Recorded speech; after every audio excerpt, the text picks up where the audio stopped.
কুষ্টিয়ায় কমছে ডেঙ্গু সংক্রমণ ও মৃত্যুর হার। স্বাস্থ্য বিভাগ বলছে চলতি বছরের জানুয়ারি থেকে এখন পর্যন্ত জেলায় চিকিৎসা নিয়েছেন 113 জন ডেঙ্গু রোগী। বর্তমানে কুষ্টিয়ার 250 শয্যার হাসপাতাল সহ বিভিন্ন হাসপাতালে চিকিৎসা নিচ্ছেন 6 জন। জনসচেতনতা বৃদ্ধি ও মশা নিধনে কাজ করছে স্বাস্থ্য বিভাগ ও পৌর কর্তৃপক্ষ।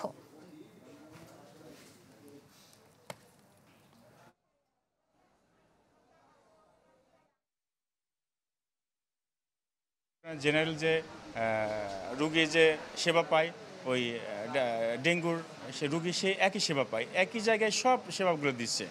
ডেঙ্গুর জন্য আলাদা কোনো ব্যবস্থা থাকবে সে ধরনের কোনো ব্যবস্থা এখানে নাই। এখানে একটা পেশেন্ট আসলে তাদেরকে আমরা সচরাচর যে কাউন্সিলিংটা করে থাকি তাদের তো সবসময় মশারি দিয়ে রাখতে হয়।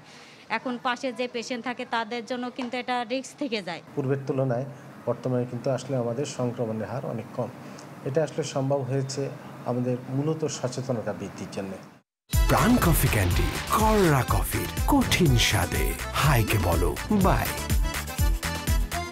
প্রাণ কফি ক্যান্ডি, হাইকে বলো বাই।